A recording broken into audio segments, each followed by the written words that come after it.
Kifo cha kutatanisha cha mwanamume mmoja katika seli za polisi katika kituo cha polisi cha Kawangware. Kijana huyo mwenye umri wa miaka 23 na ambaye alikuwa mwendeshaji wa bodaboda alifariki muda mfupi tu baada ya kukamatwa. Polisi wanadai kuwa alijinyonga kwa kutumia tisheti aliyokuwa amevalia. Ode Francis anaarifu zaidi. Alhamisi tarehe 11 Disemba usiku, Jack Leon Matoke, kijana wa miaka 23, alipoingizwa katika kituo cha polisi cha Kawangware, Nairobi, kufikia saa 5 kasoro dakika 10 usiku, mwili wake ulikuwa baridi katika makafani ya City. Nilipata habari Jack ameshikwa. Akakwambia Jack aliingia kwa seli saa 1.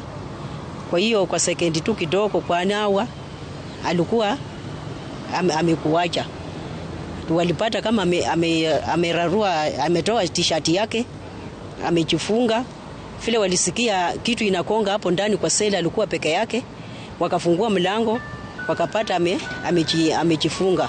Polisi wanasema Jack alijinyonga kwa kutumia fulana akiwa ndani ya seli na kuwa walimkimbiza katika hospitali ya rufaa ya Kenyatta, lakini akafariki njiani. Kupata mwili wa Jack, tukapata ya kwamba kuna alama kwa shingo.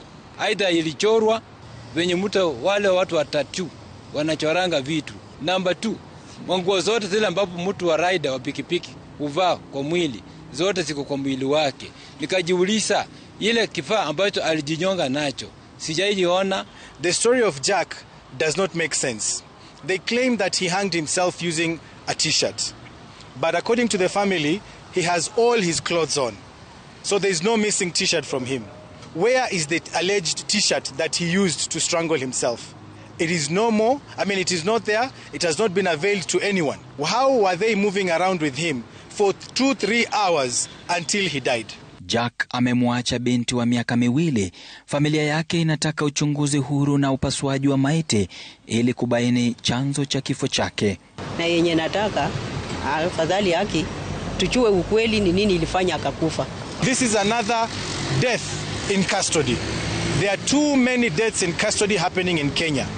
The last few months we have kept receiving reports of deaths in custody every other week. Ode Francis, runinga ya Citizen, Nairobi.